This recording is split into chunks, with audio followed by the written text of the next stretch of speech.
بسم اللہ الرحمن الرحیم۔ سورۃ الدخان۔ الدخان کا لفظ اس سورہ مبارکہ کی 10ویں آیت میں ہے۔ یہ لفظ دخان، دخان کا معنی ہوتا ہے دھواں۔ اب اس دھوئیں سے کیا مراد ہے؟ ایک تو دھواں ہے جو قیامت کی نشانیوں میں سے ایک نشانی کے طور پر ظاہر ہوگا۔ وہ تو قرب قیامت، جب قیامت انتہائی قریب آ جائے گی اس وقت ظاہر ہوگا۔ اور ایک اس سے بعض مفسرین کرام نے یہ مراد لیا ہے کہ مکہ والے جب ایمان نہیں لا رہے تھے تو اللہ تبارک و تعالیٰ نے ان پر قحط کو مسلط کر دیا۔ بھوک کی وجہ سے جس طرح انسان کی نظروں کے سامنے دھواں چھا جاتا ہے تو وہ آسمان کی طرف دیکھتے تو ان کو دھواں نظر آتا، تو اس سے دخان سے مراد بعض مفسرین کرام نے بولی ہے۔ تو بہرحال یہ لفظ دخان اس صورت میں استعمال ہوا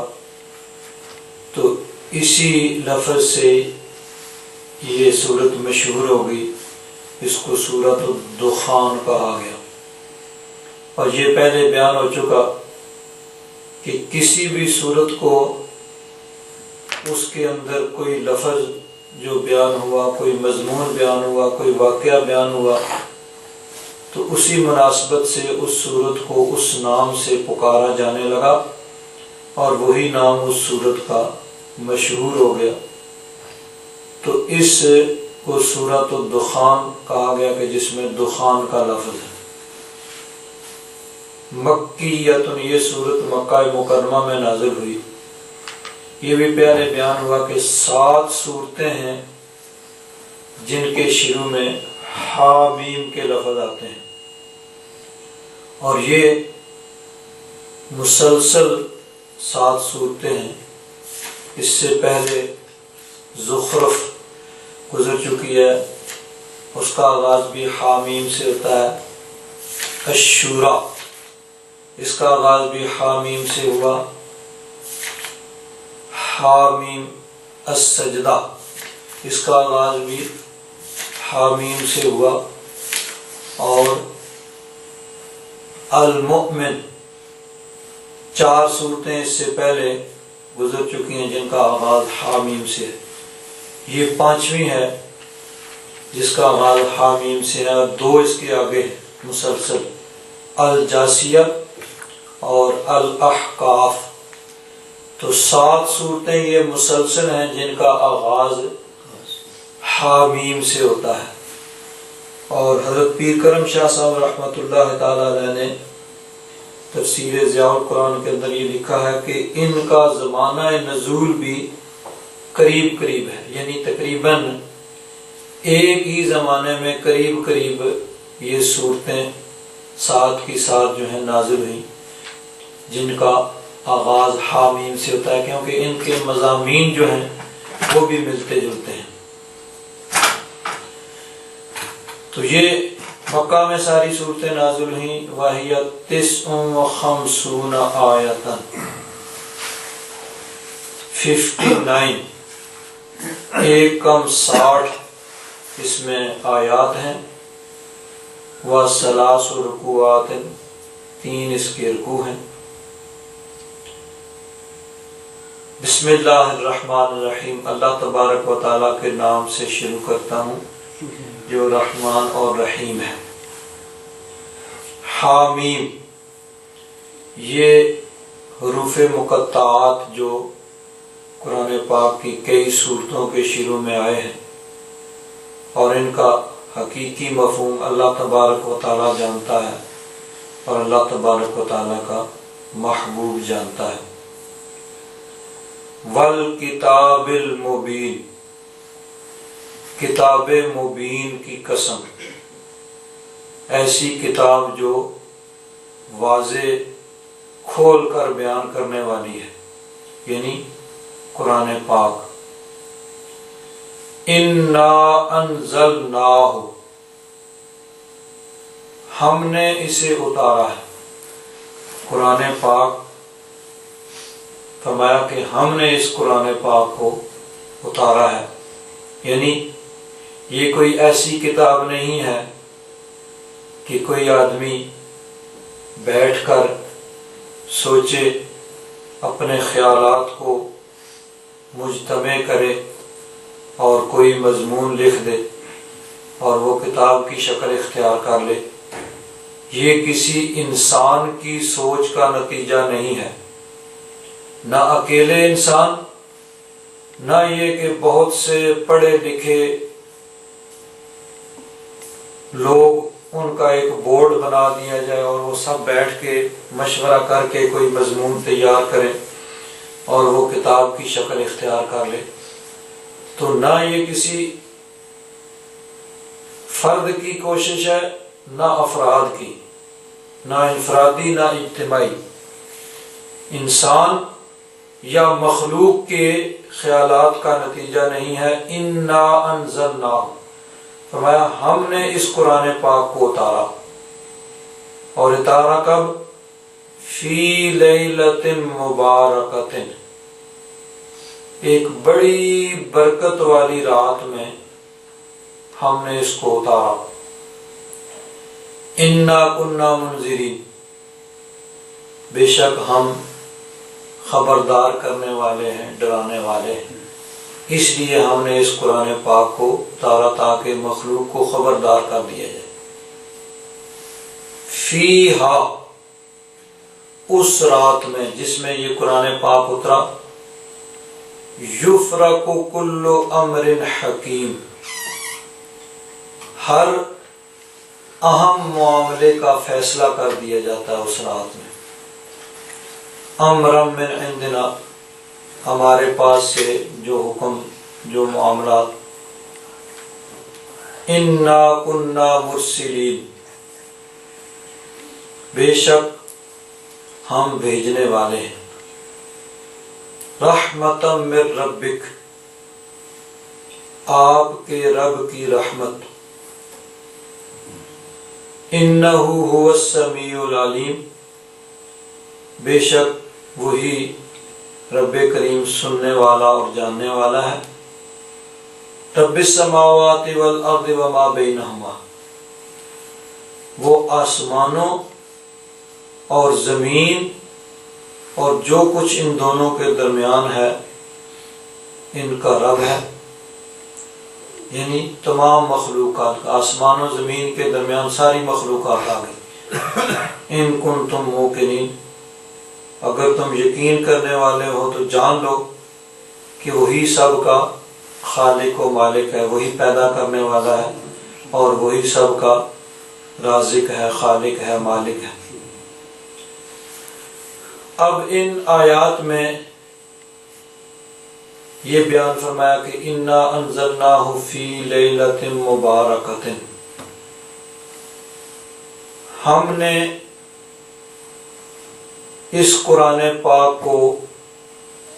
برکت والی رات میں اتارا۔ اب اس رات سے کون سی رات مراد ہے؟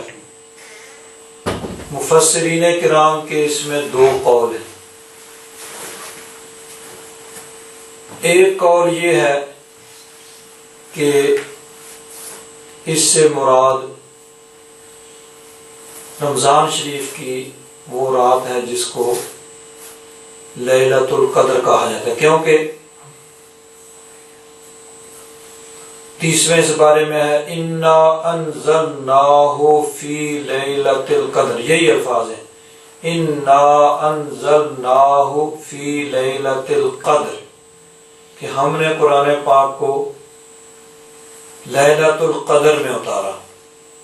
تو یہاں فرمایا انا انزلناہ فی لیلۃ مبارکۃ، ہم نے اس کو برکت والی رات میں اتارا۔ تو لیلۃ القدر اور لیلۃ مبارکۃ ایک ہی چیز مراد ہے، یعنی وہ رمضان المبارک کی رات جو عام طور پر 27ویں رات کہا جاتا ہے، نزول قرآن کی رات، تو اس سے مراد بھی وہ ہے۔ بعض مفسرین کرام فرماتے ہیں کہ یہاں مراد 15 شعبان کی رات ہے، نصف شعبان کی، کیونکہ اگلی جو آیت ہے فیہا یفرق کل امر حکیم، اس میں ہر اہم معاملے کا فیصلہ کر دیا جاتا ہے، یعنی پورے سال میں جو جو کام ہونے والے ہیں، کوئی انسان دنیا میں آنے والا ہے، کوئی جانے والا ہے، کسی پہ کوئی تکلیف آنے والی ہے، کسی کو خوشی ملنے والی ہے، اور جتنے بھی معاملات دنیا میں ہونے والے ہیں ان کو فرشتوں سے، ان معاملات سے فرشتوں کو آگاہ کر کے معاملات ان کے حوالے کر دیے جاتے ہیں کہ یہ کام اس سال کے اندر ہوگا۔ تو اس میں جو کہ احادیث مبارکہ میں یہ آیا ہے کہ یہ فیصلے کی رات جس میں معاملات فرشتوں کے سپرد کیے جاتے ہیں پورے سال کے، اس سے مراد 15 شعبان کی رات ہے۔ تو اس لیے فرمایا کہ انا انزلناہ فی لیلۃ مبارکۃ، اس سے مراد بھی یہی 15 شعبان کی رات ہے۔ اب دونوں قول موجود ہیں۔ آج چونکہ اتفاق سے 14 شعبان المعظم ہے، اور آنے والی جو رات ہے وہ 15ویں شعبان کی رات ہے، نصف شعبان کی رات ہے، تو چونکہ یہ آیات مبارکہ بھی اسی سلسلہ میں آ گئیں، تو اس کی تفسیر کے اندر مفسرین کرام نے جو بحث کی ہے آج کی اس رات کے بارے میں، اس کے متعلق کچھ عرض کیا جائے گا۔ سب سے پہلے تو یہ کہ وہ جو میں نے پہلے بیان کیا کہ اس میں مفسرین کرام کا اختلاف ہے۔ زیادہ تر مفسرین یہ کہتے ہیں کہ لیلۃ مبارکہ اور لیلۃ القدر ایک ہی چیز ہے، یعنی رمضان شریف کی وہ جو رات وہی مراد ہے۔ بعض نے کہا کہ اس سے مراد 15 شعبان المعظم۔ اب اس میں پھر دونوں طرح کے قول موجود ہیں۔ بعض مفسرین کرام نے اس سے مراد لیلۃ القدر اور لیلۃ المبارکہ ایک ہی، یعنی رمضان المبارک کی رات مراد لی ہے، اور بعض نے کہا کہ نہیں، یہ 15 شعبان کی رات ہے۔ تو اس سلسلہ میں مفسرین کرام کے اقوال جو ہیں ان کو نقل کیا گیا۔ تفسیر طبری کے حوالے سے ہے کہ حضرت قتادہ فرماتے ہیں کہ حضرت سیدنا ابراہیم علیہ السلام کے صحیفے جو ہیں وہ رمضان کی پہلی شب میں نازل ہوئے، تورات 6 رمضان المبارک کو نازل ہوئی، زبور 16 رمضان المبارک کو نازل ہوئی، انجیل 18 رمضان المبارک کو، اور قرآن مجید 24 رمضان کو۔ بعض کا قول یہ ہے کہ وہ لیلۃ المبارکہ 27ویں رات، 12 اس سے وہی رمضان المبارک کی رات مراد رہی۔ اسی طرح ایک اور قول ہے کہ یہ رات لیلۃ القدر ہے۔ اللہ تعالیٰ نے اس قرآن کو لوح محفوظ سے لیلۃ القدر میں نازل فرمایا، پھر لیلۃ القدر کے علاوہ دوسری راتوں اور دوسرے دنوں میں بھی آیا کرنا، یعنی اس سے یہ ہے کہ وہ مراد۔ بعض نے یہ کہا کہ اس سے مراد 15 شعبان المعظم ہے۔ تفسیر ابن کثیر کے حوالے سے یہ ہے کہ اس رات سے مراد لیلۃ القدر ہے۔ اکرمہ سے روایت ہے کہ یہ شعبان کی 15ویں شب ہے۔ تو دونوں قول چونکہ اس میں موجود ہیں۔ بہرحال آج کی رات چونکہ یہ جو 14 شعبان ہے، آج رات 15ویں ہے، تو اس کی مناسبت سے چونکہ دونوں قول مفسرین کرام نے لکھے ہیں، لیکن سبھی نے اس بات کا ذکر کیا ہے اس آیت کے ضمن میں 15 شعبان المعظم کی رات جو ہے اس کے بارے میں بہرحال اس کی جو احادیث مبارکہ میں اس کی فضیلت کا بیان کیا گیا ہے اس کا ذکر کیا ہے، احادیث مبارکہ اس میں ذکر کی ہیں۔ تفسیر حضرت امام ابن جریر لکھتے ہیں، حضرت اکرمہ اس آیت کی تفسیر میں بیان کرتے ہیں یہ نصف شعبان کی شب ہے، اس میں 1 سال کے معاملات پختہ کر دیے جاتے ہیں، یعنی فیہا یفرق کل امر حکیم، ہر عام معاملے کا فیصلہ کر کے اس کو فرشتوں کے سپرد کر دیا جاتا ہے۔ تو کہتے ہیں 1 سال کے معاملات پختہ کر دیے جاتے ہیں اور زندوں کا نام مردوں میں لکھ دیا جاتا ہے، یعنی جنہوں نے 1 سال میں فوت ہونا، فیصلے تو اللہ تبارک و تعالیٰ نے ازل سے فرمائے ہوئے ہیں، لیکن وہ معاملات فرشتوں کے سپرد کر دیے جاتے ہیں اور سال کے معاملات ان کے حوالے کر دیے جاتے ہیں۔ حج کرنے والوں کے نام لکھ دیا جاتا ہے، پھر اس میں کوئی زیادتی ہوگی نہ کمی ہوگی۔ اسی طرح ایک دوسرے بزرگ عثمان بن محمد بن المغیرہ الخنس وہ بیان کرتے ہیں کہ رسول اللہ صلی اللہ تعالیٰ علیہ وسلم نے فرمایا زندگیاں 1 شعبان سے دوسرے شعبان میں منقطع ہوتی ہیں، یعنی شعبان المعظم سے اگلے شعبان المعظم سے تک جو سارے معاملات ہیں ان کا فیصلے تو پہلے ہوئے ہیں، فرشتوں کے سپرد کیا جاتا ہے، آدمی کسی اور کام میں مصروف ہوتا ہے اور اس کا نام جو ہے وہ کہیں اور لکھا ہوا ہوتا ہے۔ تو اب اس نصف شعبان جو ہے 15 شعبان کی رات، اس کے بارے میں احادیث مبارکہ میں بھی بڑی اس کی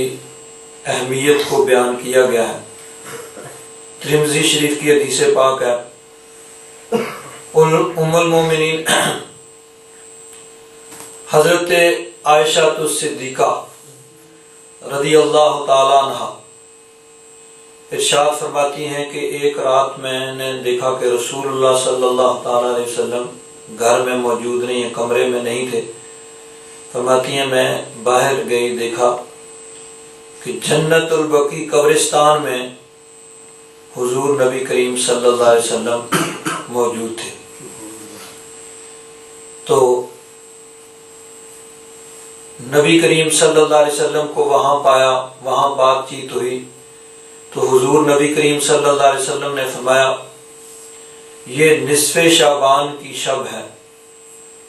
اللہ تبارک و تعالی آسمان دنیا کی طرف اپنی شان کے مطابق نازل ہوتا ہے اور نازل ہو کر قبیلہ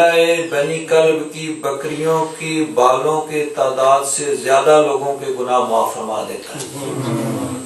اب قبیلہ بنی کلب عرب کے اندر جو بہت سے قبائل موجود تھے، ان میں سے ایک قبیلے کو بنی کلب کہا جاتا تھا۔ عرب کے اندر کسی شخص کا اولاد آگے چلتی قبیلہ بن جاتا تو اسی نام سے اس کو پکارا جانے لگتا۔ تو قلب کسی آدمی کا نام تھا، اسی کی اولاد آگے چلی اور قبیلہ بن گیا، اس کو بنی کلب کہنے لگے۔ اور یہ ایسا قبیلہ تھا کہ جس کی سب سے زیادہ بکریاں ہوا کرتی تھیں۔ اس زمانے میں عرب کے اندر اور تو کوئی کھیتی باڑی تو ہوتی نہیں تھی، اور تو یہ بہت بڑا سب سے زیادہ مال یہی بکریاں وغیرہ ہوا کرتی تھیں۔ ہر قبیلے کے پاس بکریاں ہوتی تھیں، لیکن قبیلہ بنی کلب سب سے زیادہ بکریاں پالنے والے رکھنے والے مشہور تھے عرب کے اندر۔ تو اب ایک بکری کے جسم پہ ہزاروں بلکہ لاکھوں کہا جائے، ہزاروں کی تعداد میں بال ہوتے ہیں، اور سینکڑوں ہزاروں پورے قبیلے کے اندر جو بکریاں ہیں ان کو پھر ہزاروں کو ہزاروں سے ضرب دی جائے تو لا تعداد بے شمار۔ تو فرمایا کہ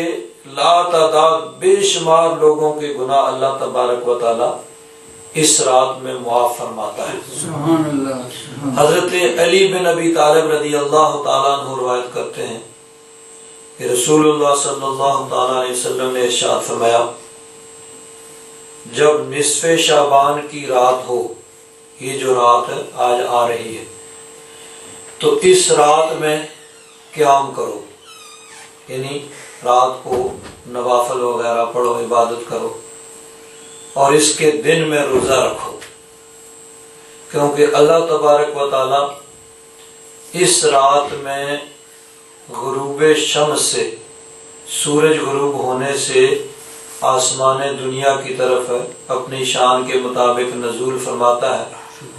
اور اللہ تبارک و تعالی ارشاد فرماتا ہے، سنو، ہے کوئی بخشش طلب کرنے والا کہ میں اس کو بخش دوں؟ ہے کوئی رزق مانگنے والا کہ میں اس کو رزق دوں؟ سنو، ہے کوئی مصیبت زدہ کہ میں اس کو عافیت دے دوں، اس کی مصیبت دور کر دوں؟ اور اسی طرح اللہ تبارک و تعالی ارشاد فرماتا رہتا ہے یہاں تک کہ فجر طلوع ہو جاتی ہے۔ تو طلوع فجر تک اللہ تبارک و تعالی کی طرف سے یہ اعلان ہوتا رہتا ہے، اور اللہ تبارک و تعالی کا دریائے رحمت جوش میں ہوتا ہے۔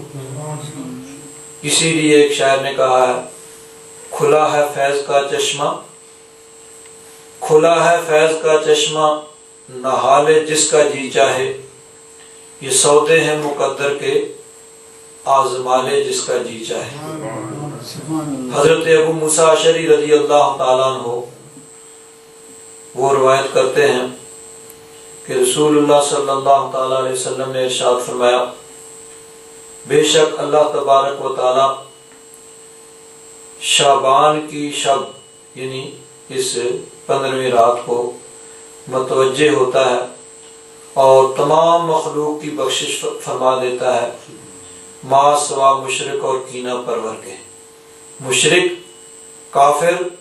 اور ایک دوسرے سے کینہ، دل کے اندر بخل، نفرت رکھنے والے۔ اسی طرح دیگر احادیث مبارکہ ہیں۔ حضرت ابو ثعلبہ الخشنی رضی اللہ تعالیٰ عنہ بیان کرتے ہیں کہ نبی کریم صلی اللہ علیہ وسلم نے ارشاد فرمایا، جب نصف شعبان ہوتی ہے تو اللہ تبارک و تعالیٰ اپنی مخلوق کی طرف متوجہ ہوتا ہے اور مومنوں کو بخش دیتا ہے اور کافروں کو مہلت دیتا ہے، اور کینہ رکھنے والوں کو ان کے کینہ کے ساتھ چھوڑ دیتا ہے، حتیٰ کہ وہ اپنے کینہ یعنی دل کے اندر جو دوسروں کے لیے وہ نفرت رکھتے ہیں ان کو چھوڑ دیتا ہے تاکہ وہ اس کو ترک کر دیں۔ حضرت عثمان بن ابی العاص رضی اللہ تعالیٰ عنہ بیان کرتے ہیں کہ نبی کریم صلی اللہ علیہ وسلم نے فرمایا، جب نصف شعبان کی شب ہوتی ہے، رات ہوتی ہے، تو ایک منادی ندا کرتا ہے، پکارنے والا پکارتا ہے کہ کوئی بخشش طلب کرنے والا ہے تو میں اس کو بخش دوں، کوئی سائل ہے، مانگنے والا ہے تو میں اس کو عطا کروں۔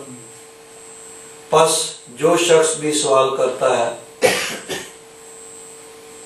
اللہ تبارک و تعالیٰ اس کو عطا فرماتا ہے، ما سوا بدکاروں کے اور مشرک، یعنی کچھ لوگوں کا استثناء کیا گیا کہ ان کی بخشش اس رات میں نہیں ہوتی۔ احادیث مبارکہ میں ان کے مختلف نام یعنی مختلف افعال جو ہیں ان کا ذکر ہوا، تقریباً وہ 6-7 بنتے ہیں، ان کا آگے چل کے ذکر آئے گا۔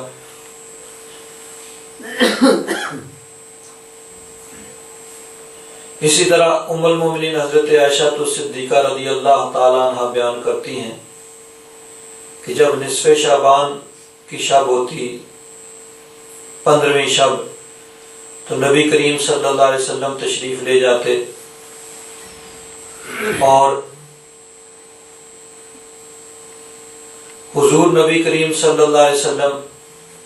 فرماتے ہیں کہ ایک رات دیکھا کہ حضور نہیں ہے، تو حضور کے ڈھونڈتے ہوئے مسجد میں تشریف لے گئی۔ اب اندھیرا تھا، اندھیرے میں اچانک پاؤں ٹکرایا تو دیکھا نبی کریم صلی اللہ علیہ وسلم سجدہ ریز ہیں، سجدے میں پڑے ہوئے، اور حضور نبی کریم صلی اللہ علیہ وسلم اس وقت دعا مانگ رہے ہیں، اللہ تبارک و تعالیٰ کی بارگاہ میں دعا مانگ رہے ہیں، یا رب ذوالجلال میرا جسم اور میرا ذہن تجھے سجدہ کر رہا ہے۔ یعنی صرف جسم ہی نہیں کہ جسم سے انسان سجدہ کر رہا ہے اور دھیان توجہ کہیں اور ہے، کسی اور سوچ میں مگن ہے، نہیں، پوری توجہ کے ساتھ، انہماک کے ساتھ، خشوع اور خضوع کے ساتھ دل اور ذہن کو حاضر کر کے، متوجہ کر کے میں تیری بارگاہ میں سجدہ ریز ہوں۔ تو حضور نبی کریم صلی اللہ علیہ وسلم سجدے میں سر رکھ کے دعا مانگ رہے ہیں کہ یا رب ذوالجلال میرا جسم اور میرا ذہن تجھے سجدہ کر رہا ہے، یعنی صرف جسم سے نہیں، ذہن کو متوجہ کر کے میں تیری بارگاہ میں سجدہ ریز ہوں، اور میرا دل تجھ پر ایمان لا چکا ہے، میں تیری نعمتوں کا اقرار کرتا ہوں اور اپنے بڑے بڑے گناہوں کا اعتراف کرتا ہوں۔ اب حضور نبی کریم صلی اللہ علیہ وسلم کے یہ ارشادات گرامی تعلیم امت کے لیے ہیں۔ حضور نبی کریم صلی اللہ علیہ وسلم سے نہ تو گناہ کبیرہ سرزد ہوا، نہ گناہ صغیرہ، یعنی کبیرہ جو بڑے بڑے گناہ ان کی یعنی مختلف تشریح کی جاتی ہے اور بعض علماء نے ان کو گنا بھی ہے، تو بڑے گناہ جن کو گناہ کبیرہ کہا گیا اور چھوٹے گناہ گناہ صغیرہ، تو انبیاء کرام کی ذات معصوم ہے، نبی کریم صلی اللہ علیہ وسلم سے بلکہ سارے انبیاء کرام سے نہ تو کوئی بڑا گناہ صادر ہوا نہ چھوٹا، یعنی گناہ کبیرہ صغیرہ، بلکہ نہ عمدن نہ سہون، بھول کر بھی، یعنی انبیاء کرام کو اللہ تبارک و تعالیٰ نے اپنے فضل و کرم سے گناہوں سے پاک رکھا کہ جان بوجھ کر بھی ان سے گناہ نہیں ہوئے اور بھول کر بھی گناہ نہیں ہوئے۔ تو یہ حضور نبی کریم صلی اللہ علیہ وسلم کا فرمان اللہ تبارک و تعالیٰ کی بارگاہ میں انتہائی عاجزی اور انکساری کے لیے ہے اور امت کی تعلیم کے لیے ہے، امت کو تعلیم دینے کے لیے کہ جب اللہ تبارک و تعالیٰ نے اپنے فضل و کرم سے مجھے گناہوں سے پاک رکھا ہے تو میں اس کی بارگاہ میں اتنی عاجزی اور انکساری کرتا ہوں، تو وہ لوگ جو گناہ کرتے ہیں ان کو کتنی عاجزی اور انکساری اور اللہ تبارک و تعالیٰ کی بارگاہ میں معافی مانگنی چاہیے۔ تو حضور نبی کریم صلی اللہ علیہ وسلم اس طرح اللہ تبارک و تعالیٰ کی بارگاہ میں دعا کر رہے ہیں کہ یا رب ذوالجلال میرا جسم اور ذہن تجھے سجدہ کر رہا ہے اور میرا دل تجھ پر ایمان لا چکا ہے، میں تیری نعمتوں کا اقرار کرتا ہوں اور اپنے بڑے بڑے گناہوں کا اعتراف کرتا ہوں، میں نے اپنی جان پر ظلم کیا، سو تو مجھے بخش دے، بے شک تیرے سوا کوئی گناہوں کو بخشنے والا نہیں ہے، میں تیری سزا سے تیری معافی کی پناہ میں آتا ہوں اور تیرے غضب سے تیری رحمت کی پناہ میں آتا ہوں اور تیری ناراضگی سے تیری رضا کی پناہ میں آتا ہوں اور تجھ سے تیری ہی پناہ میں آتا ہوں، میں تیری ایسی حمد و ثنا نہیں کر سکا جیسی تو نے خود اپنی حمد و ثنا کی، جس طرح تو خود اپنی حمد و ثنا کرتا ہے۔ تو حضور نبی کریم صلی اللہ علیہ وسلم انتہائی عاجزی اور انکساری کے ساتھ اللہ تبارک و تعالیٰ کی بارگاہ میں تضرع و زاری کے ساتھ دعا مانگ رہے ہیں۔ ام المومنین حضرت عائشہ صدیقہ رضی اللہ تعالیٰ عنہ فرماتی ہیں کہ رسول اللہ صلی اللہ تعالیٰ علیہ وسلم پھر کھڑے ہو گئے اور بیٹھ کر نماز پڑھتے رہے حتیٰ کہ صبح ہو گئی اور آپ کے پاؤں مبارک سوج گئے تھے، میں آپ کے پیر دبا رہی تھی اور میں نے کہا آپ پر میرے ماں باپ فدا ہوں، آپ نے اپنے آپ کو بہت تھکایا ہے، کیا یہ بات نہیں ہے کہ اللہ تبارک و تعالیٰ نے وہ جس طرح قرآن پاک کی آیت لِیَغْفِرَ لَكَ اللَّهُ مَا تَقَدَّمَ مِن ذَنبِكَ وَمَا تَأَخَّرَ، اس کی اب تشریح مختلف علماء کرام نے اپنے اپنے ذوق کے مطابق کی ہے کہ اللہ تبارک و تعالیٰ نے آپ کے صدقے میں اگلے پچھلوں کے گناہ معاف فرما دیے، یا بعض امور جو نبی کریم صلی اللہ علیہ وسلم نے تبلیغ کی خاطر ایک دونوں ثواب کے کام ہے، ایک زیادہ ثواب کا کام ہے، ایک اور اس سے کم ہے، تو تبلیغ کی خاطر کسی مصلحت کے پیش نظر حضور نبی کریم صلی اللہ علیہ وسلم نے اس کو اختیار کیا جو کم ثواب کا باعث ہے، زیادہ ثواب والے کو چھوڑ دیا، اور تبلیغ کی خاطر یا کسی مصلحت کی خاطر جس کو خلاف اولا کہا جاتا ہے تو اس کی بھی معافی کا اللہ تبارک و تعالیٰ نے اعلان فرما دیا۔ تو کیا اللہ تبارک و تعالیٰ اعلان نہیں فرما چکا ہے؟ تو حضور نبی کریم صلی اللہ علیہ وسلم نے فرمایا کیوں نہیں، اور فرمایا کیا میں اللہ تبارک و تعالیٰ کا شکر گزار بندہ نہ بن جاؤں؟ پھر فرمایا کیا تم جانتی ہو کہ اس رات میں کیا ہوتا ہے؟ میں نے عرض کی یا رسول اللہ اس رات میں کیا ہوتا ہے؟ آپ نے فرمایا اس رات میں اس سال اولاد آدم سے ہر پیدا ہونے والے کا نام لکھ دیا جاتا ہے، اور اس سال اولاد آدم سے ہر مرنے والے کا نام لکھ دیا جاتا ہے، اور اس رات میں لوگوں کے اعمال اوپر لے جائے جاتے ہیں، اور اس سال ان کا رزق نازل کیا جاتا ہے۔ میں نے عرض کیا یا رسول اللہ کیا کوئی شخص بھی اللہ تبارک و تعالیٰ کی رحمت کے بغیر جنت میں داخل نہیں ہوگا؟ آپ نے فرمایا کوئی شخص بھی اللہ تبارک و تعالیٰ کی رحمت کے بغیر جنت میں داخل نہیں ہوگا، کوئی بھی اللہ کی رحمت کے بغیر جنت میں داخل نہیں ہو سکتا۔ میں نے عرض کیا یا رسول اللہ آپ بھی نہیں؟ آپ نے اپنا ہاتھ اپنے سر پر رکھ کر تین مرتبہ فرمایا میں بھی نہیں، مگر یہ کہ اللہ تبارک و تعالیٰ اپنی رحمت کے ساتھ مجھے ڈھانپ لے۔ تو حضور نبی کریم صلی اللہ علیہ وسلم پر اللہ تبارک و تعالیٰ کا سب سے زیادہ کرم اور فضل ہے۔ حضور نبی کریم صلی اللہ علیہ وسلم کے لیے بھی، حضور کے غلاموں کے لیے اللہ تبارک و تعالیٰ نے جنت کو بنایا ہے۔ تو حضور نبی کریم صلی اللہ علیہ وسلم انتہائی عاجزی اور انکساری اللہ تبارک و تعالیٰ کی بارگاہ میں کرنے والے ہیں۔ اسی طرح حضرت انس بن مالک رضی اللہ تعالیٰ عنہ وہ روایت کرتے ہیں، فرماتے ہیں مجھ سے ام المومنین حضرت عائشہ صدیقہ رضی اللہ تعالیٰ عنہ نے بیان فرمایا کہ نصف شعبان کی شب رسول اللہ صلی اللہ تعالیٰ علیہ وسلم حجرے میں نہیں تھے، تو فرماتی ہیں کہ میں حضور نبی کریم صلی اللہ علیہ وسلم کو ڈھونڈتے ہوئے، اسی طرح وہی حدیث پاک کہ مسجد میں گئی، وہاں پہ اندھیرا تھا، کسی چیز سے میرا پاؤں ٹکرایا، تو حضور نبی کریم میں نے دیکھا کہ حضور سجدے میں ہیں، اور حضور نبی کریم صلی اللہ علیہ وسلم دعا فرما رہے ہیں، اور پھر آگے انہی الفاظ کا ذکر ہے کہ اس طرح دعا کر رہے ہیں یا رب کریم میرا جسم اور میرا ذہن تیرے لیے سجدہ ریز ہے، اور میرا دل تجھ پر ایمان لا چکا ہے، اور یہ میرا وہ ہاتھ ہے جس سے میں نے اپنے اوپر زیادتی کی۔ یعنی یہ حضور نبی کریم صلی اللہ علیہ وسلم عاجزی انکساری اللہ تبارک و تعالیٰ کی بارگاہ میں اور تعلیم امت کے لیے فرما رہے ہیں۔ آگے فرمایا کہ سوائے عظیم گناہ کے تو عظیم رب ہے، معاف کر سکتا ہے، پس تو میرے عظیم گناہ کو معاف فرما دے۔ حضرت عائشہ صدیقہ رضی اللہ تعالیٰ عنہ نے فرمایا پھر آپ نے اپنا سر اٹھا کر یہ حضور نبی کریم صلی اللہ علیہ وسلم اس طرح کہہ رہے تھے، اے اللہ تو مجھے ایسا دل عطا فرما جو پاک باز ہو، برائی سے بری ہو، نہ کافر ہو نہ شقی ہو۔ پھر آپ دوبارہ سجدے میں گئے اور یہ دعا کی، یا رب ذوالجلال میں تجھ سے اس طرح دعا کرتا ہوں جس طرح میرے بھائی داؤد نے دعا کی تھی، اے میرے مالک میں اپنا چہرہ خاک آلود کرتا ہوں، اور تمام چہروں کا یہی حق ہے کہ وہ اس کے چہرے کے سامنے یعنی رب ذوالجلال کے سامنے خاک آلود ہوں۔ پھر آپ نے اپنا سر اٹھایا تو میں نے کہا اب میرے ماں باپ فدا ہوں، آپ کس وادی میں ہیں؟ یعنی آپ اللہ تبارک و تعالیٰ کی بارگاہ میں اس طرح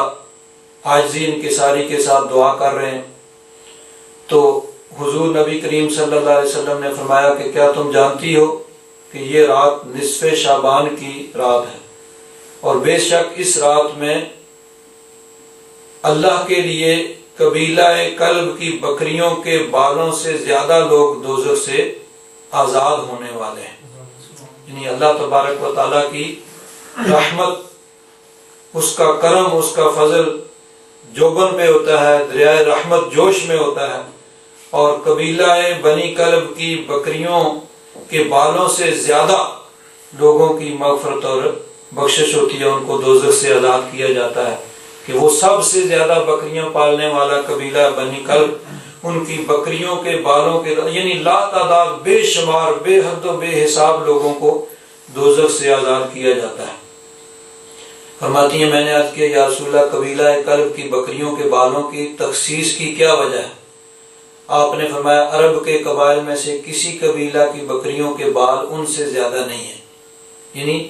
ایک تو یہ کہ ان کے پاس سب سے زیادہ بکریاں ہیں، اور دوسرا یہ کہ ان کی بکریاں خاص طور پر ان کے جسم پہ بالوں کی تعداد بھی زیادہ ہوتی ہے۔ تو مقصد یہ ہے کہ لا تعداد بے شمار لوگوں کی اس رات میں مغفرت اور بخشش ہوتی ہے۔ پھر آپ نے فرمایا کہ 6 آدمیوں کی اس رات میں بخشش نہیں ہوگی، یعنی کچھ ایسے بد نصیب لوگ بھی ہوں گے کہ اس رات میں جب کہ اللہ تبارک و تعالیٰ کا دریائے رحمت جوبن پہ ہے، اس رات میں بھی ان کی مغفرت اور بخشش نہیں ہوتی۔ تو فرمایا 6 آدمیوں کی اس رات میں بخشش نہیں ہوتی۔ ایک ان میں سے ہے عادی شرابی، یعنی جو شراب کا عادی ہے۔ شراب جو ہے پینا منع، حرام، گناہ کبیرہ ہے، ایک مرتبہ بھی پی جائے، ایک گھونٹ بھی پیا جائے تو وہ گناہ کبیرہ ہے، لیکن اس کی عادت بنا لینا یہ بہت ہی بڑا، اور حتیٰ کہ علماء نے یہ فرمایا ہے کہ جو شراب کا عادی ہو خطرہ ہے کہ کہیں مرتے وقت اس کا ایمان ہی نہ ضائع ہو جائے۔ تو شراب کا جو عادی ہے فرمایا اس کی مغفرت اور بخشش اس رات میں بھی نہیں ہوتی۔ ماں باپ سے قطع تعلق کرنے والا کہ اپنے ماں باپ سے وہ دنیاوی امور دنیاوی باتوں کی وجہ سے، ہاں اگر کوئی دینی بات ہے ماں باپ اس کو جو ہے وہ بد عقیدگی بد عملی کی طرف راغب کرتے ہیں اور ان کی بات نہیں مانتا، اس مانی بھی نہیں جا سکتی۔ اللہ رسول کے حکم کے سامنے مقابلے میں نہ ماں باپ کی نہ استاد کی کسی بھی کی بات جو ہے وہ اللہ رسول کے مقابلے میں تو نہیں مانی جا سکتی۔ اگر دنیاوی معاملات کی وجہ سے وہ ماں باپ سے قطع تعلق کرتا ہے کسی وجہ سے، تو فرمایا اس کی بھی اس رات میں مغفرت اور بخشش نہیں ہوتی۔ اسی طرح بدکاری پر اصرار کرنے والا، جس طرح شراب نوشی منع ہے، بدکاری اور اس کے تمام وہ امور جو بدکاری کی طرف لے جائیں وہ بھی سب ممنوع گناہ اور حرام ہیں، لیکن بدکاری کے اصرار کرنے والا یعنی اس کا عادی جو ہے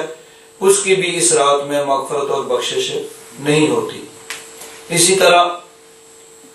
رشتہ داروں کے ساتھ تعلقات توڑنے والا یعنی قطع رحمی کرنے والا، صلہ رحمی یعنی اپنے رشتہ داروں سے اچھا سلوک کرنا، ان کے ساتھ تعلقات کو بڑھانا، اور اگر ان کی طرف سے کوئی زیادتی ہوتی ہے تو اس کو برداشت کر کے ان کے ساتھ تعلقات کو برقرار رکھنا، اس کو صلہ رحمی کہتے ہیں۔ اس کے مقابلے میں قطع رحمی ہے، یعنی ان کے ساتھ چھوٹی چھوٹی باتوں پر تعلقات کو ختم کر لینا، بات چیت ختم، گفتگو ختم، سلام کلام ختم، سامنے سے آئے ایک ادھر منہ کر لے ایک ادھر کر لے، تو یہ قطع رحمی میں آتا ہے۔ تو فرمایا قطع رحمی کرنے والا، رشتہ داروں سے تعلق توڑنے والا، اس کی بھی اس رات میں مغفرت اور بخشش نہیں ہوتی۔ اسی طرح تصویر بنانے والا، اس سے علماء نے یہ مراد لیا ہے کہ اس زمانے میں بت سازی کی جاتی تھی، بت جو ہے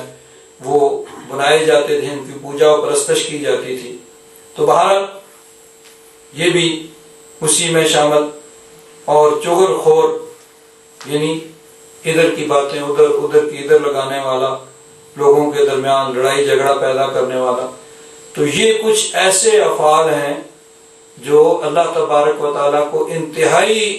ناپسند ہیں، حتیٰ کہ اس رات میں کہ جب اللہ تبارک و تعالیٰ کی رحمت اپنے جوبن پہ ہوتی ہے، اس رات میں بھی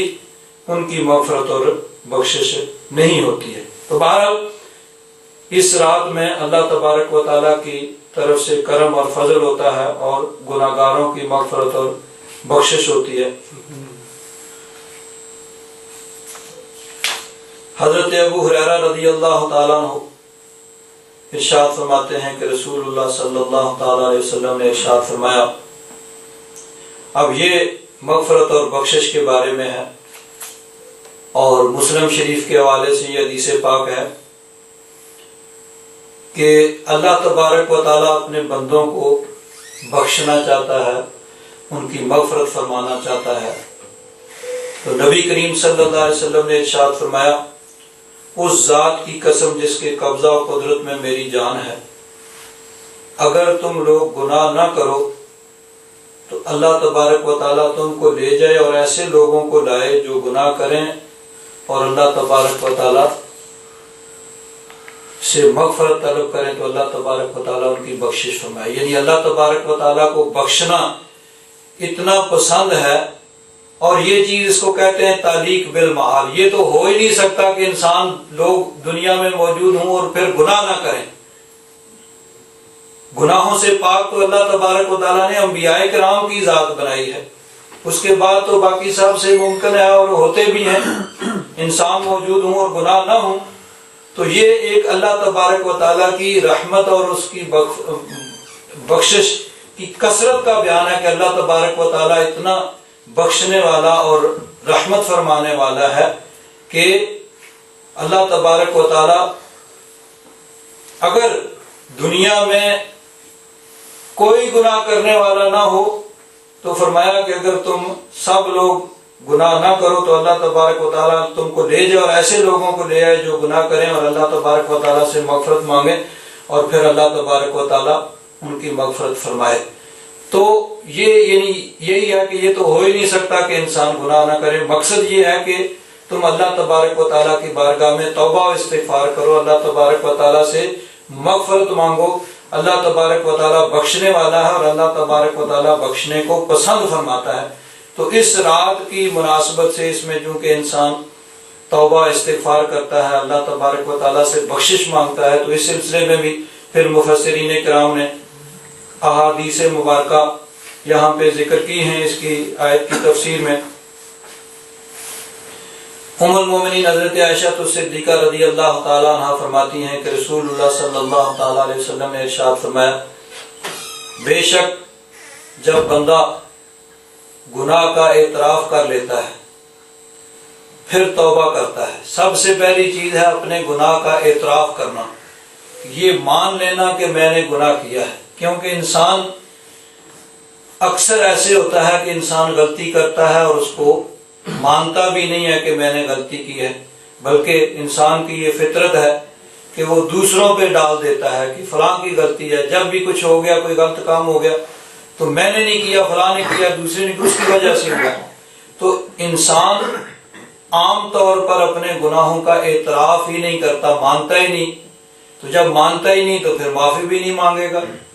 تو سب سے پہلی چیز ہے اپنے گناہ کا اعتراف کرنا، مانگنا، ان کو مان لینا۔ تو فرمایا کہ جب بندہ گناہ کا اعتراف کر لیتا ہے پھر توبہ کرتا ہے تو اللہ تبارک و تعالیٰ اس کی توبہ کو قبول فرما لیتا ہے کہ اللہ تبارک و تعالیٰ غفار ہے، بہت زیادہ بخشنے والا ہے، رحم فرمانے والا ہے۔ تو صدق دل سے کوئی اس کی بارگاہ میں حاضر تو ہو، مانگے تو صحیح۔ جب انسان مانگتا ہے تو اللہ تبارک و تعالیٰ مغفرت فرماتا ہے۔ اسی طرح حضرت انس بن مالک رضی اللہ تعالیٰ عنہ فرماتے ہیں کہ رسول اللہ صلی اللہ تعالیٰ علیہ وسلم نے ارشاد فرمایا، ہر بنی آدم خطا کار ہے، یعنی انسان، عام انسان جو ہیں۔ انبیاء کرام کو اللہ تبارک و تعالیٰ نے گناہوں سے پاک رکھا، اپنے فضل و کرم سے ان کو معصوم بنایا، اور خاص جو اس کے بندے ہیں اولیاء کرام، ان کو اللہ تبارک و تعالیٰ نے اپنے فضل و کرم سے گناہوں سے بچا لیا۔ باقی عام انسان جو ہیں وہ گناہ کرتے ہیں، ان سے غلطیاں ہوتی ہیں، خطائیں ہوتی ہیں، لغزشیں ہوتی ہیں۔ تو فرمایا ہر بنی آدم خطا کار ہے، یہاں عام انسان مراد ہے، اور بہترین خطا کار وہ ہیں جو گناہوں پہ توبہ کرتے ہیں، یعنی اللہ تبارک و تعالیٰ سے مغفرت مانگیں، اللہ تبارک و تعالیٰ سے بخشش مانگیں، کیونکہ گناہ کا ہونا یہ ہر انسان، عام انسان سے ممکن ہے کہ انسان سے گناہ ہو جائے، لیکن اس سے بھی برا یہ ہے کہ انسان اس پہ اڑ جائے، اس پہ اکڑ جائے، اس کا اعتراف نہ کرے، اس کو مانے نہ، یہ اس سے بھی برا ہے، گناہ کرنے سے بھی برا اس پہ اکڑ جانا ہے۔ تو انسان جب صدقے دل سے اللہ تبارک و تعالیٰ کی بارگاہ میں عاجزی اور انکساری کرتا ہے تو اس کی اللہ تبارک و تعالیٰ مغفرت فرماتا ہے، بخشش فرماتا ہے۔ تو فرمایا بہترین خطا کار وہ ہیں جو گناہوں سے توبہ کرتے ہیں۔ کلو بنی آدم خطاؤن وخیر الخطائین التوابون، سب سے بہتر خطا کرنے والے وہ ہیں جو توبہ کرتے ہیں، اللہ تبارک و تعالیٰ کی بارگاہ میں مغفرت اور بخشش مانگتے ہیں۔ اور اس رات میں پھر انسان صرف اپنے لیے ہی بخشش اور مغفرت نہ مانگے، بلکہ سب کے لیے، اپنے لیے، اپنے والدین کے لیے، احباب کے لیے، رشتہ داروں کے لیے، دوستوں کے لیے، ساری امت کے لیے، حضور نبی کریم صلی اللہ علیہ وسلم کی ساری امت کے لیے مغفرت اور بخشش مانگے، سب کے لیے۔ حضرت عبداللہ بن بصر رضی اللہ تعالیٰ عنہ روایت کرتے ہیں کہ رسول اللہ صلی اللہ تعالیٰ علیہ وسلم نے ارشاد فرمایا، اس شخص کو مبارک ہو جس کے نامہ اعمال میں بکثرت استغفار ہو، یعنی بخشش، استغفار، توبہ کرنا، اللہ تعالیٰ سے مغفرت مانگنا اس کے نامہ اعمال میں لکھا ہوا۔ حضور نبی کریم صلی اللہ علیہ وسلم خود معصوم، سید المعصومین ہونے کے باوجود حضور فرماتے ہیں کہ میں دن میں 70 مرتبہ اللہ تبارک و تعالیٰ کی بارگاہ میں استغفار کرتا ہوں، اللہ تعالیٰ سے بخشش مانگتا ہوں۔ تو اس لیے فرمایا کہ جو شخص، اس شخص کو مبارک ہو جس کے نامہ اعمال میں بکثرت استغفار ہو۔ اور ام المومنین حضرت عائشہ صدیقہ رضی اللہ تعالیٰ عنہ فرماتی ہیں کہ نبی کریم صلی اللہ علیہ وسلم کو میں نے دعا کرتے ہوئے اس طرح سنا، حضور دعا کر رہے تھے، اے اللہ مجھے ان لوگوں سے بنا دے جو کوئی نیک کام کرتے ہیں تو خوش ہوتے ہیں، اور جب کوئی برا کام کرتے ہیں تو استغفار کرتے ہیں، بخشش مانگتے ہیں۔ تو یہ بھی حضور نبی کریم صلی اللہ علیہ وسلم کی عاجزی، انکساری اور تعلیم امت کے لیے ہے کہ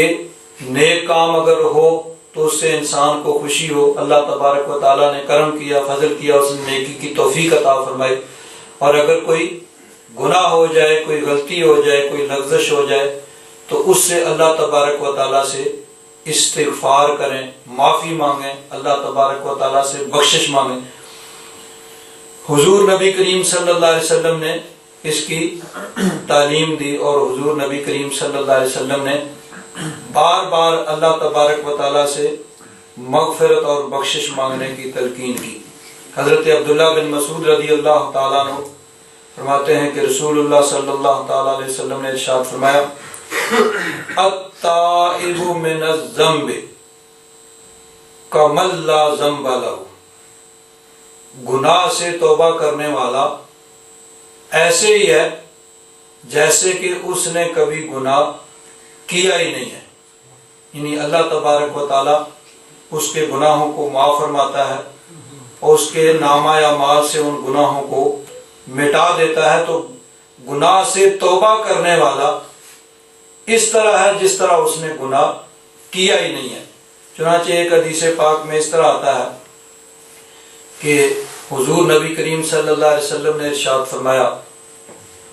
کہ اللہ تبارک و تعالیٰ کو بخشنا بندوں کو اتنا پسند ہے کہ جب کوئی اس کی بارگاہ میں توبہ استغفار کرتا ہے تو اللہ تبارک و تعالیٰ بہت خوش ہوتا ہے۔ اس کو ایک مثال کے ساتھ حضور نبی کریم صلی اللہ علیہ وسلم نے بیان فرمایا کہ ایک آدمی ہو وہ کہیں سفر پہ جا رہا ہے، سواری اس کے ساتھ ہے، سواری پہ وہ سوار ہے، ساتھ کھانے کے لیے پینے کے لیے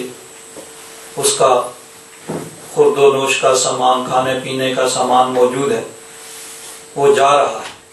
اس زمانے میں عرب کے اندر صحرا ہوتے تھے، رستے میں کھانے پینے کی چیزیں نہیں ملتی تھی، مسافر گھر سے ہر چیز لے کے چلتے تھے۔ فرمایا کہ ایک جگہ رستے میں وہ قیام کرے، ایک درخت کے نیچے وہ سو جائے، جب اٹھے تو دیکھے اس کی سواری موجود نہیں ہے۔ اب سواری موجود نہیں ہے تو سواری کے اوپر ہی اس کے کھانے پینے کا سامان تھا، وہ بھی نہیں ہے۔ اب صحرا میں جہاں کوئی کھانے کے لیے پینے کے لیے نہیں، کوئی انسان نہیں ہے، وہاں وہ موجود ہے، ایک سواری تھی، اسی کے اوپر کھانے پینے کا سامان تھا، سواری بھی گئی، کھانے پینے کا سامان بھی گیا۔ تو اب وہ گویا اس کو موت اپنے سامنے نظر آ رہی ہے کہ اب یہیں پہ میری موت واقع ہو جائے گی، بھوک پیاس سے تڑپ تڑپ کے میں جان دے دوں گا۔ تو وہ پریشان ہو کر بیٹھ جائے، آنکھیں بند کر کے بیٹھے۔ اچانک وہ آنکھیں کھولے تو دیکھے کہ اس کی سواری سامنے موجود ہے، اس کے کھانے پینے کا سامان بھی اس کے اوپر موجود ہے، تو اس کو کتنی خوشی ہوگی۔ بعض روایات میں اس طرح کہ اس کو اتنی خوشی ہوگی کہ وہ اس کی زبان اس کے کنٹرول اور اختیار میں نہیں ہوگی، وہ یہ کہنا چاہے گا کہ یا اللہ تو میرا رب ہے، میں تیرا بندہ ہوں، تو میرا مولا ہے، میں تیرا غلام ہوں۔ تو وہ زبان اختیار میں نہیں ہے، وہ کہتا ہے یا اللہ تو میرا بندہ ہے، میں تیرا رب ہوں، یعنی الٹا وہ کہتا ہے اپنی خوشی میں، اور اپنی زبان اس کے اختیار میں نہیں، اتنا وہ خوش ہوتا ہے۔ تو حضور نبی کریم صلی اللہ علیہ وسلم نے فرمایا کہ جب کوئی صدقے دل سے اللہ تبارک و تعالیٰ کی بارگاہ میں توبہ استغفار کرتا ہے تو اللہ تبارک و تعالیٰ اس سے بھی زیادہ خوش ہوتا ہے۔ کہ جتنا بندہ وہ خوش ہے کہ اس کی اپنی زبان اس کے اختیار میں نہیں ہے، کہ موت کے منہ سے واپس آ گیا، موت کو دے کے واپس آیا، تو وہ خوش ہے۔ تو اللہ تبارک و تعالیٰ کو کسی گناہگار بندے کی توبہ کرنے سے، صدقے دل سے اللہ تبارک و تعالیٰ سے معافی مانگ کے، پچھلے گناہوں کا اعتراف کر کے معافی مانگ کے آئندہ درست کام کرنے کا عہد کرنے سے اللہ تبارک و تعالیٰ کو اتنی خوشی ہوتی ہے کہ اس انسان سے بھی زیادہ اللہ تبارک و تعالیٰ خوش ہوتا ہے۔ بلکہ قرآن پاک میں اللہ تبارک و تعالیٰ کا وعدہ ہے کہ جب کوئی انسان صدقے دل سے توبہ کرے تو اللہ تبارک و تعالیٰ کا اس پہ کتنا کرم ہوتا ہے۔ فرمایا الا من تاب وآمن وعمل عملا صالحا، ہاں جس نے توبہ کی اور ایمان لایا اور نیک اعمال کیے، فاولئک یبدل اللہ سیئاتہم حسنات، نہ صرف یہ کہ اللہ تبارک و تعالیٰ اس کے گناہوں کو معاف فرما دے گا، بلکہ اس کے گناہوں کو نیکیوں میں بدل دے گا۔ اس کے سارے گناہ جو ہیں، جب صدقے دل سے توبہ کرے گا تو اللہ تعالیٰ اس گناہوں کو نیکیوں میں بدل دے گا۔ وَقَانَ اللَّهُ غَفُورًا رَحِيمًا، کوئی تعجب کی بات نہیں، اللہ تبارک و تعالیٰ تو بڑا بخشنے والا، رحم فرمانے والا ہے۔ تو اللہ تبارک و تعالیٰ کی مغفرت اور بخشش ہوتی ہے۔ چنانچہ اس آیت کی تفسیر میں، جس طرح کہ میں نے پہلے کیا، کہ اکثر مفسرین کرام کا یہی جو ہے مختار ہے، یہی انہوں نے کہا ہے کہ انا انزلناہ فی لیلۃ مبارکۃ، اس سے مراد وہی رمضان شریف کی رات ہے، جس طرح انا انزلناہ فی لیلۃ القدر میں فرمایا، وہی ہے۔ حضرت پیر کرم شاہ صاحب رحمۃ اللہ تعالی علیہ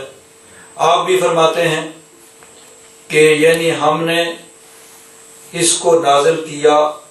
اور بڑی خیر و برکت والی رات میں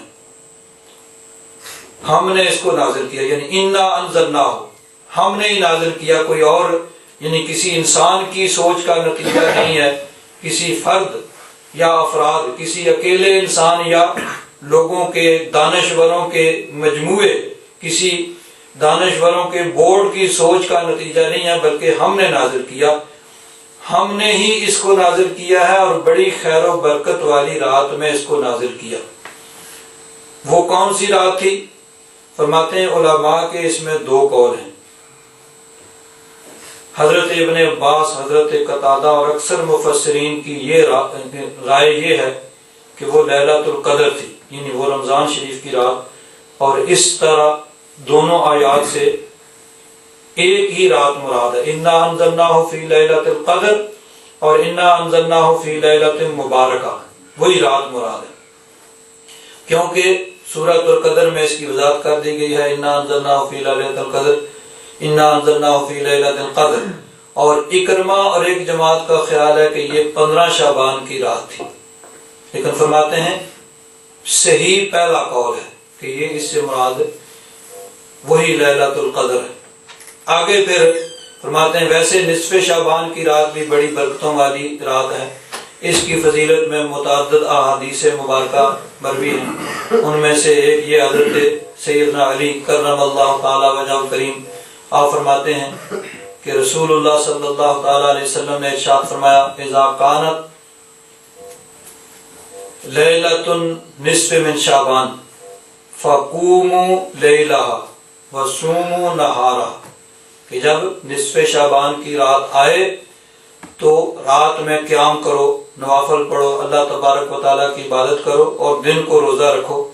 فإن اللہ تعالی ينزل فيها لغروب الشمس الى سماء الدنيا فيقول الا مستغفر اغفر له الا مسترزق فارزقه الا مبتل فعافيه الا قضا حتى يطلع الفجر، کہ اس رات میں اللہ تبارک و تعالی اپنی شان کے مطابق نزول فرماتا ہے غروب شمس، سورج غروب ہونے کے وقت سے لے کر، اور پھر اللہ تبارک و تعالیٰ کی طرف سے یہ اعلان کیا جاتا ہے کوئی بخشش مانگنے والا کہ میں اس کو بخش دوں، ہے کوئی رزق مانگنے والا پس میں اس کو رزق دوں، ہے کوئی مصیبت میں مبتلا کہ میں اس کو اس سے عافیت دوں، اس مصیبت سے اس کو نجات دوں، اعلیٰ قضا، اور اسی طرح اعلانات ہوتے ہیں۔ تو نبی کریم صلی اللہ علیہ وسلم نے فرمایا کہ اللہ تبارک و تعالیٰ کی طرف سے اعلان ہوتا ہے کہ آج مانگ لو جو کچھ مانگنا ہے۔ اسی طرح دوسری حدیث پاک نقل کی ہے کہ ام المومنین حضرت عائشہ صدیقہ رضی اللہ تعالیٰ عنہ آپ بھی روایت کرتی ہیں کہ حضور نبی کریم، وہی حدیث پاک جو پہلے بیان ہوئی کہ اللہ تبارک و تعالیٰ کی طرف سے اللہ تبارک و تعالیٰ اپنی شان کے مطابق اس نصف شعبان کی رات میں آسمان دنیا کی طرف نزول فرماتا ہے، اور بنی کلب کی بکریوں کے بال بلکہ اس سے زیادہ اکثر من عدد شار غنم کلب، بنی کلب کی بکریوں کے بالوں کی تعداد سے زیادہ کی اللہ تبارک و تعالیٰ مغفرت اور بخشش فرما دیتا ہے۔ تو یہ آج کی جو رات ہے یہ نصف شعبان کی رات ہے، اتفاق سے